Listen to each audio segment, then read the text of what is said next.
Some people, although they seem to have passed away from this world, are actually living just like us, eating, drinking, walking around, visiting people, in a life free from the limits of time and place. Sometimes they appear before your eyes. Maybe they pass by you. Maybe they visit your dreams. The Quran mentions this mysterious truth about those at the level of shuhada by saying, do not say they are dead, they are alive. Today, we will explain 2 of the remaining 3 levels through the stories of 4 prophets. As Religious Story TV, we are starting the series about the metaphysical levels of life. Don't forget to subscribe to our channel and like the video so you don't miss the rest of these extraordinary truths that you may be hearing for the first time. If you are ready, take a deep breath and let's begin this mysterious journey. Let's now begin with the first prophet who is still alive, Idris alayhi salam, also known as Prophet Enoch. In the Bible and the Torah, he is called Enoch. This extraordinary prophet Idris was the 5th generation descendant of Prophet Adam. He reached very special secrets, learned the knowledge of stars and astronomy, and connected to special metaphysical realms. He built connections with angels and formed a special friendship with Azrael. Later, he would go on a breathtaking journey into unknown worlds. Before that, he became known in Islamic history as the first prophet to use a pen and write, to know and teach sciences like mathematics and astronomy, and to invent clothing by sewing stitched garments for the first time in human history. According to narrations, Idris alayhi salam, whose name is mentioned twice in the Quran, was born in the region of Babylon. Even before being given prophethood, he devoted himself to worship.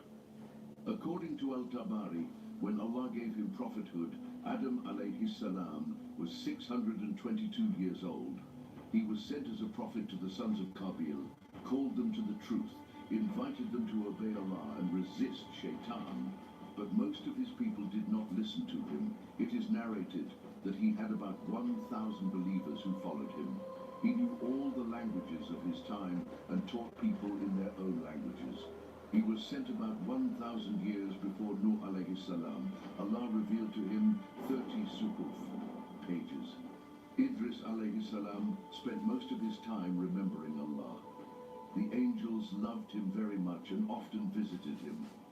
One day, he said to the angel in charge of the sun, I want to see Azrael alayhi salam.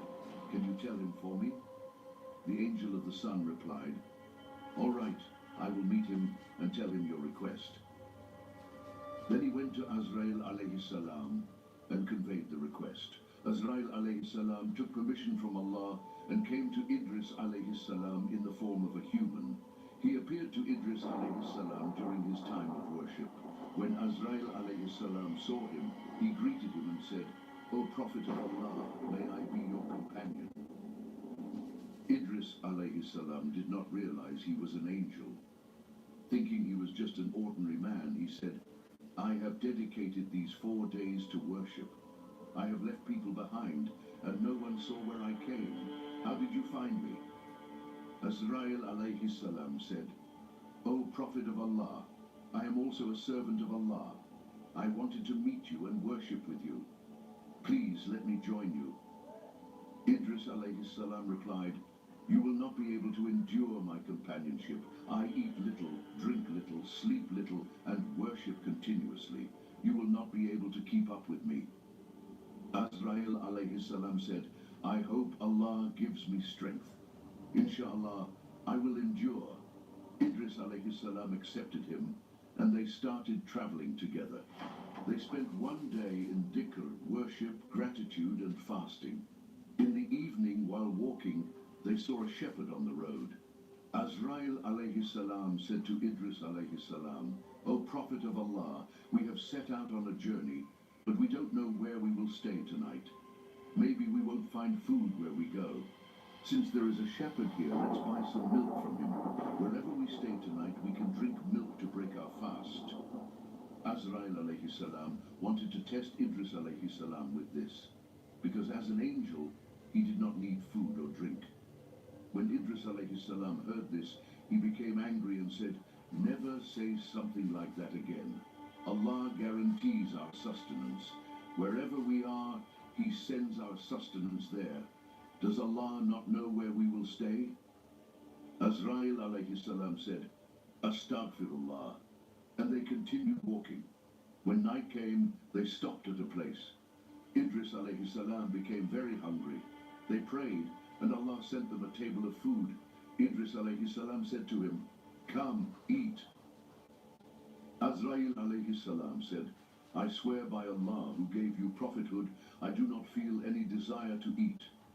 Idris alayhi salam replied, "Then I will eat a little," and he began eating. But he started to feel suspicious about this man, because earlier he had asked for milk because of hunger, but now he was not eating anything.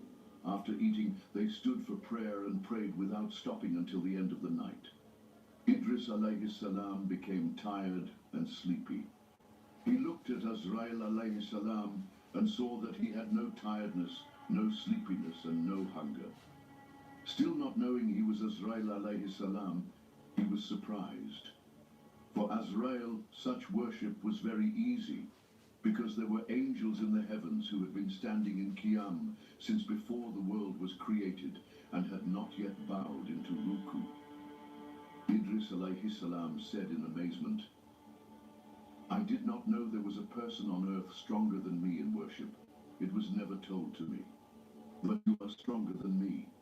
And he belittled his own worship. The next day came, and they set out again. Toward the end of the day, they came across a vineyard. Again, Azrail alayhi salam said, "O Prophet of Allah, we don't know where we will go tonight. Should we take a few bunches of grapes?" Idris alayhi salam got angry and said, "Did I not tell you that Allah guarantees our sustenance? Wherever we are, he sends it to us." Azrail alayhi salam replied again, "Astaghfirullah," and they continued without taking any grapes. At night they stopped to rest again, prayed, and Allah sent them a table of food once more. Idris alayhi salam started eating and said to Azrail alayhi salam, who was in human form, "Come eat." But again Azrail alayhi salam said, "O Prophet of Allah, I don't feel like eating at all." Idris alayhi salam was surprised and thought to himself, so he didn't want the grapes for himself. Then he ate and stood for prayer. Again they prayed without stopping until the end of the night. Idris alayhi salam became tired, turned to Azrail alayhi salam in human form, and saw he was neither tired nor sleepy. Then Idris alayhi salam said, "For the sake of Allah, in whose power my soul is, tell me the truth. You are not a human, are you?" Azrail alayhi salam, the angel of death, said, "It's possible. I am not from the children of Adam." Idris alayhi salam asked, "Then who are you?" Azrail alayhi salam answered, "I am the angel of death." Hearing this, Idris alayhi salam was astonished and asked, "Did you receive an order to take my soul? Is my time of death here?" Azrail alayhi salam replied, "If I had received such an order, I would carry it out. But I love you for the sake of Allah, and I asked him for permission. I came to you as a companion and friend." Idris alayhi salam said, "It has been almost 3 days and nights that we have been traveling. You never left my side. In all this time, has no creature died?"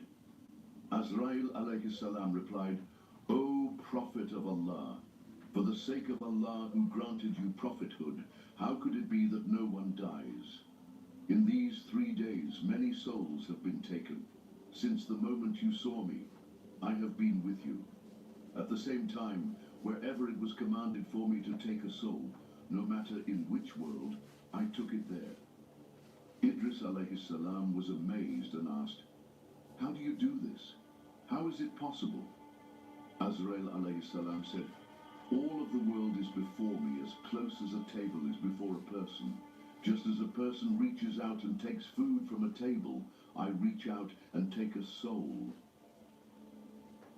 The trick of Idris alayhi salam on Azrail. Idris alayhi salam said, I have always had one wish. Can you let me taste death? Azrail alayhi salam asked, what will you gain by tasting the pain of death? Idris alayhi salam, who had a very high rank in servitude to Allah, replied, if I taste the pain of death, when I return to this world, I will never sleep again, and I will always worship Allah. Azrail alayhi salam said, let me ask my Lord. When Allah gave permission for this, Azrail alayhi salam made Idris alayhi salam taste the pain of death, and then, by Allah's permission, brought him back to life. When Idris alayhi salam opened his eyes, Azrail alayhi salam asked, how was the pain of death? Idris alayhi salam said, this is nothing like what I had read. It is such a terrifying and dreadful state. In narrations, Idris alayhi salam described it like this. Just as a sheep's skin is pulled off while it is alive, death is such a moment. Then Idris alayhi salam continued, O angel of death, I have another request. Can you fulfill it? Azrail alayhi salam said, go ahead. Idris alayhi salam said, show me hell. Azrail alayhi salam said, all right, but let me ask my Lord, but why do you want to see hell? Idris alayhi salam replied, if I see hell, my worship will increase even more. Then Allah gave permission. When Azrail alayhi salam brought Idris alayhi salam to hell, the guards of hell came to the gate and asked, who are you? Azrail alayhi salam said, I am Azrail. The angels of hell began to tremble and asked, why have you come with fear of death? Azrail alayhi salam said, Allah sent us. I came with Idris alayhi salam. Open the gate just a little for us. Then the angels opened the gate only as wide as the eye of a needle. At that moment, Idris alayhi salam fainted from the terrifying sounds, the heat he felt, the cries and the fire inside. When he woke up, he said, this state is far more terrifying than anything I had read or known. The entry of Idris alayhi salam into paradise and his stay there. Idris alayhi salam continued, O angel of death, I have one more request. Can you fulfill it? Azrail alayhi salam again said, go ahead. Idris alayhi salam asked, this time, can you show me paradise? Azrail alayhi salam said, let me ask my Lord for permission. When Allah gave permission, Azrail alayhi salam said, O Prophet of Allah, good news. You are already among the people of paradise. You are among the most honorable of the prophets. Soon you will enter paradise anyway. But right now, what is the need? Idris alayhi salam said, this is what I ask from you. I want to see it. Let my desire and longing for paradise grow even stronger. My Lord has already given permission. Come on, take me there. So they came to the gate of paradise. Azrail alayhi salam and Idris alayhi salam greeted Ridwan alayhi salam, the angel responsible for the gates of paradise, and the other angels with him. The angels asked, who are you? Azrail alayhi salam replied, I am the angel of death. The angels began trembling in fear and asked, have you received an order about us, Master? Azrail alayhi salam said, no, I have not received an order. Allah's prophet Idris has come. He wants to see paradise. We have received permission from Allah. Open the gate so that he may see.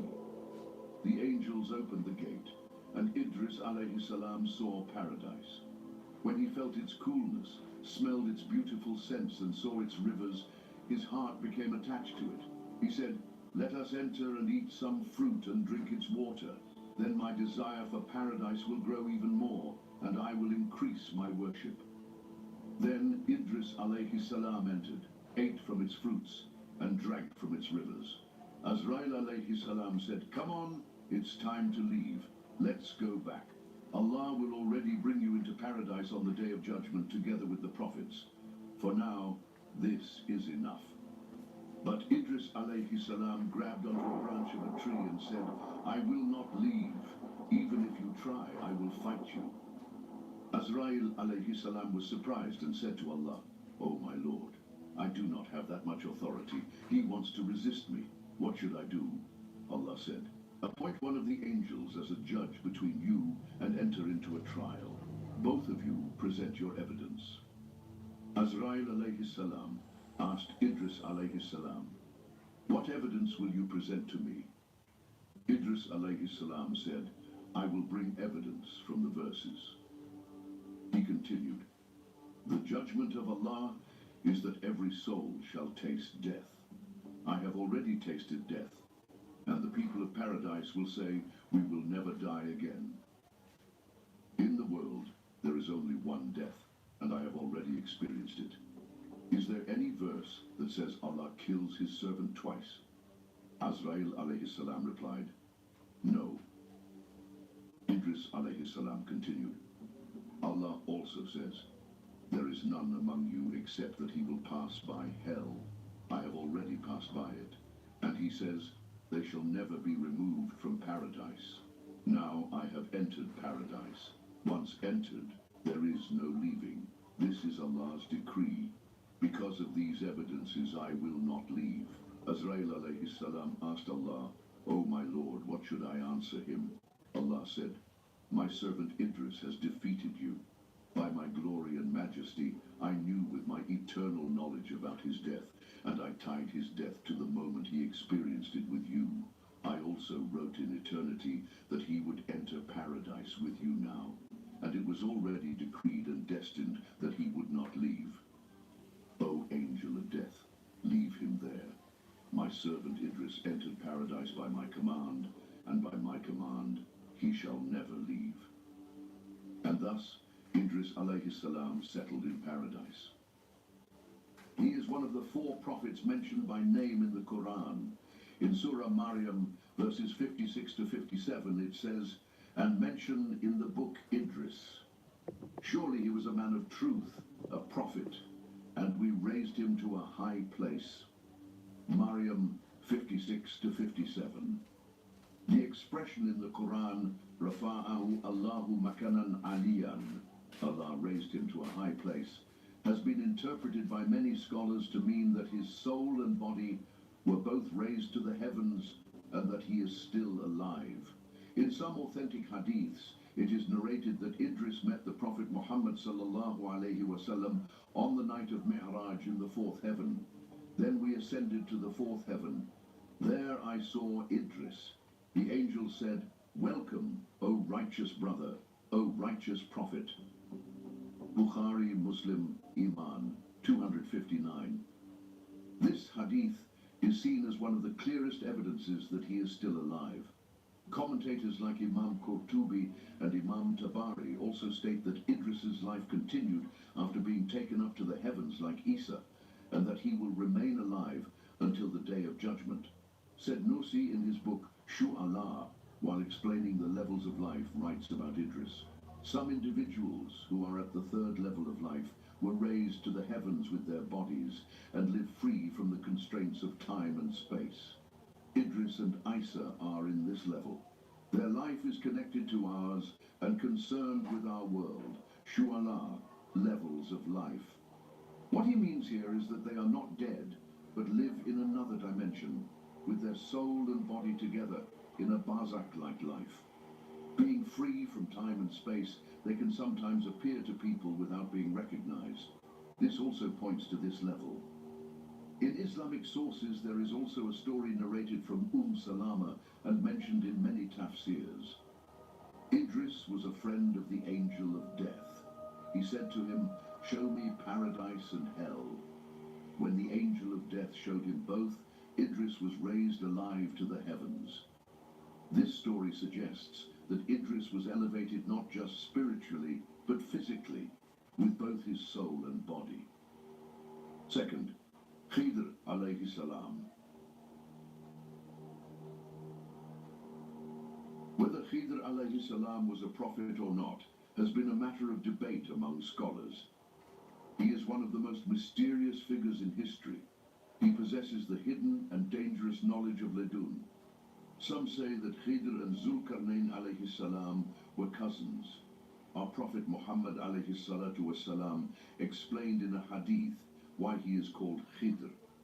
He was called Al-Khadr because even if he sat on dry grass, it would turn green.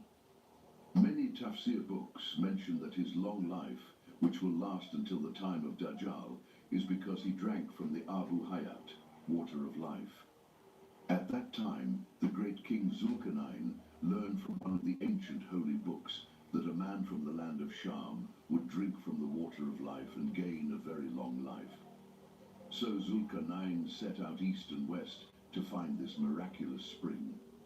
On this journey, Khidr alayhi salam was with him. During their journey, they entered a dark and mysterious region and became separated. At that point, Khidr alayhi salam found the water of life and drank from it. But Zulkarnain could not find it and missed the chance. It is said about the Aba Hayat, it is colder than ice, whiter than milk, and sweeter than honey. However, many scholars say this is more of a story or narration because it does not appear in the Quran or authentic hadiths. According to a narration from Jafar as-Sadiq, passed from his father, Zulkarnain searched for the water of life, but was surrounded by darkness and could not find it. Khidr found it and drank, which is why he has such a long life. There are many narrations about this. Thus, Khidr alayhi salam is still alive, but he is not living at a level of life as we know it. He does not need the things humans need to survive. The lives of Khidr and Ilyas alayhi salam are a little different from ours. They live at the second level of life, meaning they can be in many places at the same time. They are not bound by time and space. They can appear anywhere they wish, even in more than one place at the same moment, just like Azrail alayhi salam.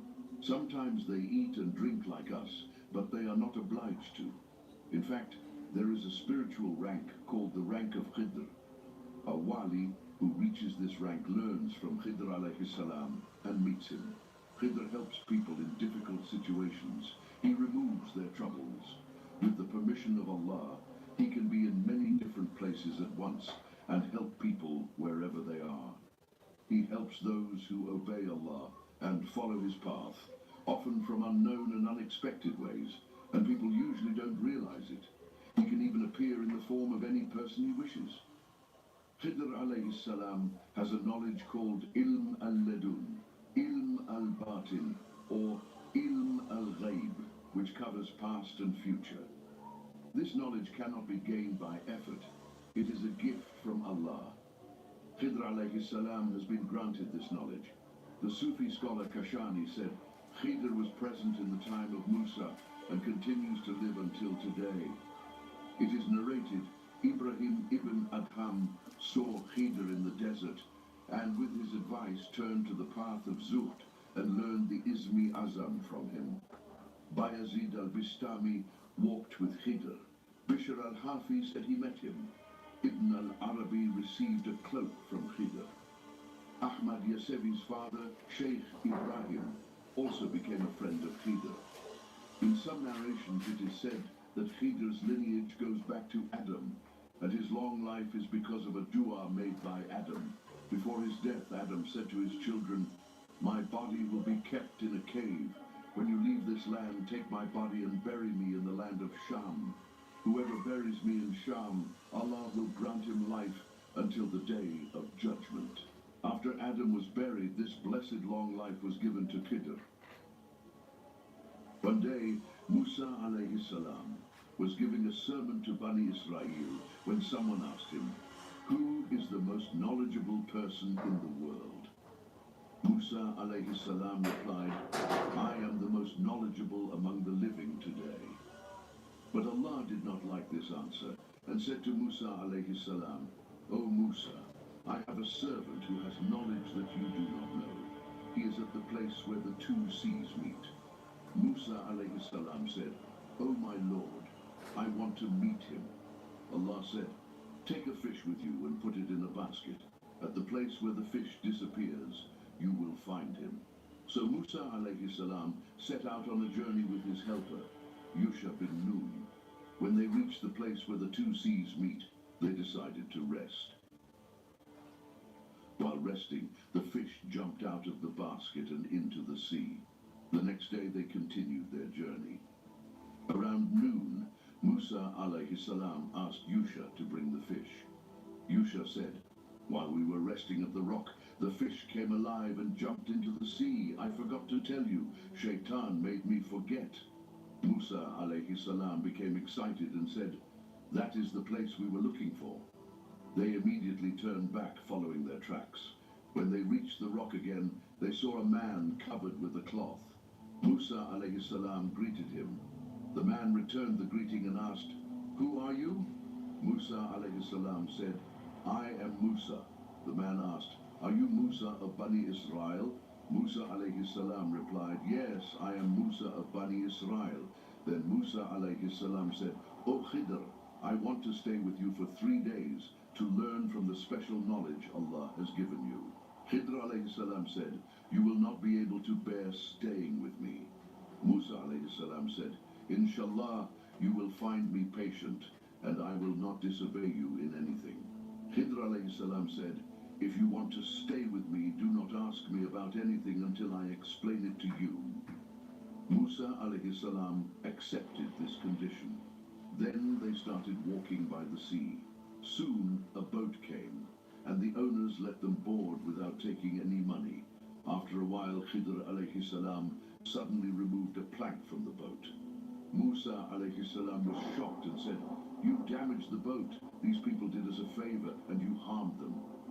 Khidr alayhi salam replied, "O Musa, did I not tell you that you would not be able to bear with me?" Musa alayhi salam said shyly, "Please forgive me, I forgot." They continued and came across a group of children. Suddenly Khidr alayhi salam killed one of the children. Musa alayhi salam was very angry and said, "You killed an innocent child. This is a great sin. Taking a life belongs only to Allah." Khidr alayhi salam replied, "O Musa, did I not tell you that you would not be able to bear with me?" Musa alayhi salam apologized again and said, "Forgive me once more. If I ask you again, then you can leave me." They continued their journey and reached a village. They asked the villagers for food, but no one gave them anything. Then they saw a wall about to collapse. Khidr alayhi salam repaired the wall without expecting any payment. Musa alayhi salam said, "These people didn't even give us food, yet you fixed their wall for free. You could have asked for payment." Then Khidr alayhi salam said, "O Musa, this is where we part ways. But before we part, I will explain everything to you. The boat belonged to poor fishermen. There was a tyrant king in that land who seized all good boats, so I damaged it slightly so the king would not take it. The owners can easily repair it later. The child I killed would have grown up to be a disbeliever. His parents were righteous, but he would have led them into disbelief. I prayed for Allah to give them a better, righteous child. The wall I repaired belonged to 2 orphan boys. Their treasure was hidden under the wall. If the wall collapsed, others would have taken it. I repaired it so they could take it when they grow up." The Prophet Muhammad sallallahu alayhi wasallam said, "If Musa alayhi salam had been more patient, we would have learned many more wondrous things from their journey." These events are mentioned in Surah Al-Kahf in the Quran, but the name of Khidr alayhi salam is not mentioned explicitly there. It is narrated that before the Day of Judgment, when Dajjal appears and spreads evil in the world, Khidr alayhi salam will appear again, calling people to Allah's path and to believe in his oneness. Dajjal will confront him saying, "I am your God, believe in me." Khidr will refuse and declare his faith in Allah. Then Dajjal, in front of people, will split Khidr's body in 2 and kill him. But then he will rejoin his body, bringing Khidr back to life, and ask, "Do you believe in me now?" Khidr will reply, "Now I am sure that you are the Dajjal," and it is said that he will give his final breath in this way. 3. Isa alayhi salam. The other prophet mentioned by name in the Quran, who is still alive today, is Isa alayhi salam. He was sent as a prophet to Bani Israel. His mother Maryam was a pure and devoted woman, dedicated to Allah. As described in the Quran, one day an angel appeared to her and gave her the glad tidings of a son. Maryam, surprised, asked, "How can I have a son when I have no husband?" The angel replied that this was the command of Allah and that he can create whatever he wills. Maryam withdrew to a remote place and gave birth to Isa. She then returned to her people with the baby. The people were shocked to see her with a child and accused her. Maryam did not speak but pointed to the baby. Then Isa spoke as a newborn and said, "I am the servant of Allah. He has given me the book and made me a prophet." Thus his birth itself was a miracle. When Isa grew up, Allah sent him as a prophet and gave him the Injil. He called people to follow the Torah and worship Allah. His greatest distinction was being supported by miracles. With Allah's permission, he made a bird out of clay, breathed into it, and it became alive. He healed the blind and lepers, raised the dead, and informed people about what they ate and what they hid in their homes. Bani Israel tried to kill Isa alayhi salam, but Allah protected him by his divine power. Instead of letting them harm him, Allah raised him alive to the heavens. The Quran and authentic hadiths clearly state that Isa alayhi salam did not die and will return to earth before the day of judgment. According to narrations, he will descend at dawn near the white minaret in Damascus. 2 angels will descend with him. When he returns to earth, he will kill the Dajjal, get married, have children, then pass away naturally and be buried next to the Prophet Muhammad sallallahu alaihi wasallam in Jannat al-Baqi cemetery. The most striking part of this story is Allah raising Isa alive to the heavens. According to historical sources, the governor of Jerusalem at that time decided to execute Isa at the suggestion of the Jews. When they put their plan into action, Jibril told Isa to go to a certain room. There was a window in that room. As soon as Isa entered, Jibril raised him to the heavens through the window. At that time, Isa was only 33 years old. In the Quran, Allah says, "They said, 'We killed the Messiah, Isa son of Maryam, the messenger of Allah.' But they did not kill him, nor did they crucify him. But it appeared so to them. Those who differ about him are in doubt, having no knowledge, only following conjecture. They certainly did not kill him. Rather, Allah raised him to himself. Allah is Almighty, all-wise." Surah Nisa, 157 to 158. Allah made someone else resemble Isa, and the Jews, confused, captured and crucified that man, thinking he was Isa. At that time, 3 different opinions arose among the people about him. One group said he was God. One group said he was the Son of God. A third group said he was the servant and messenger of Allah. Unfortunately, over time and under the influence of pagan Rome, the first 2 groups overcame the third. By the year 325 CE, the claim that he was the Son of God was officially adopted by the Church, and all other views were declared heretical. Thus, according to Islam, the religion was altered and changed from the form originally revealed by Allah. We, as Muslims, believe that when Isa descends as the Messiah, he will restore the true message and bring Christianity back to its original Islamic essence.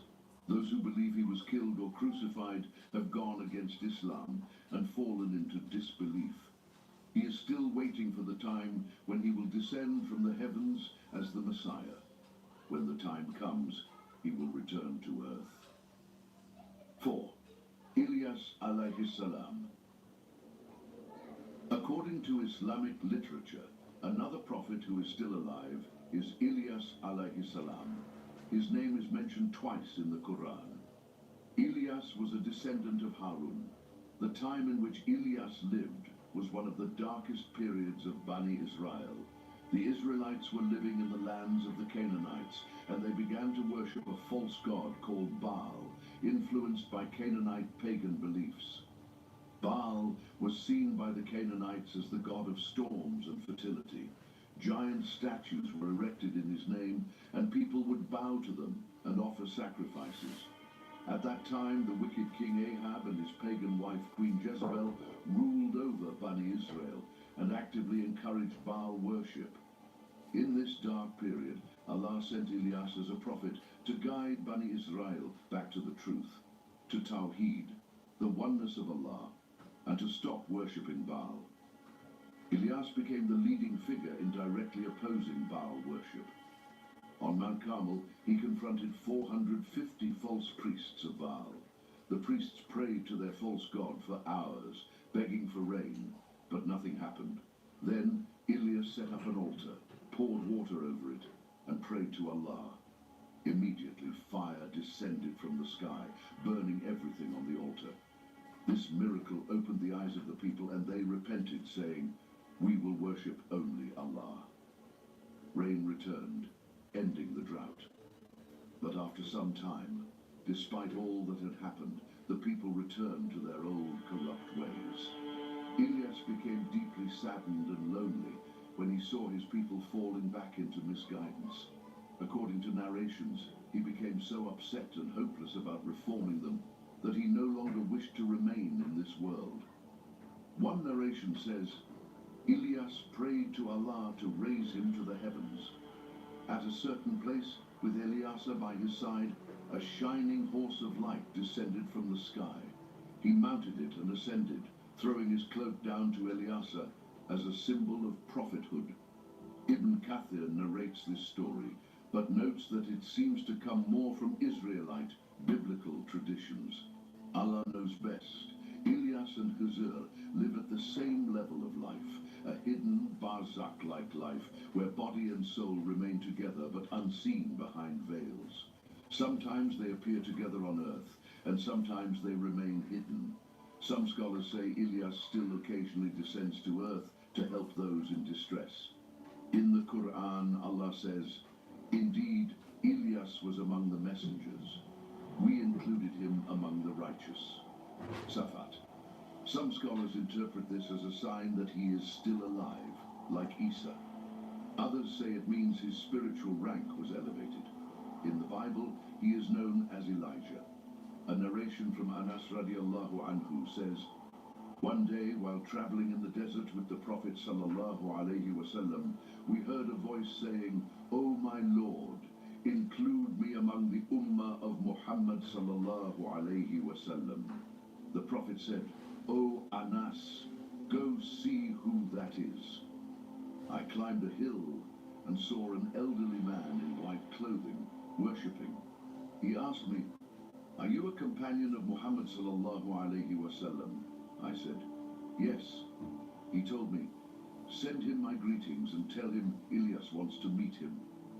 I returned and delivered the message. The Prophet took me along to meet Ilyas.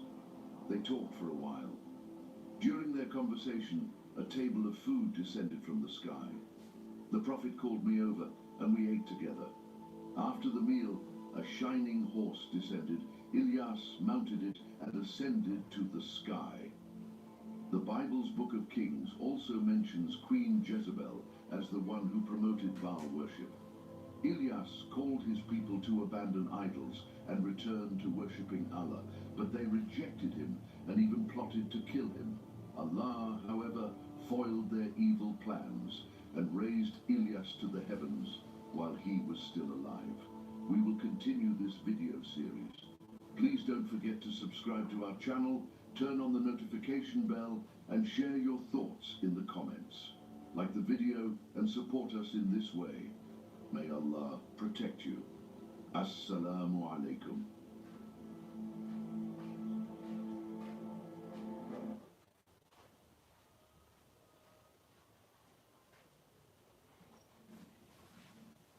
The Quran is a book that holds the secrets of creating the universe. It is the most memorized book on earth. This holy book, where Allah speaks to people, has an amazing story.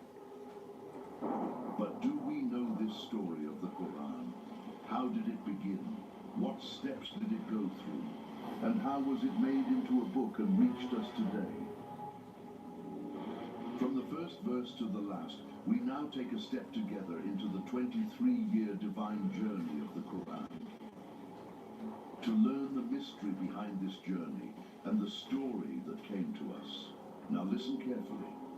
Before we start, we kindly ask you for one thing. We work very hard to make these videos and share them with you. We only ask you to subscribe to the channel and like the video.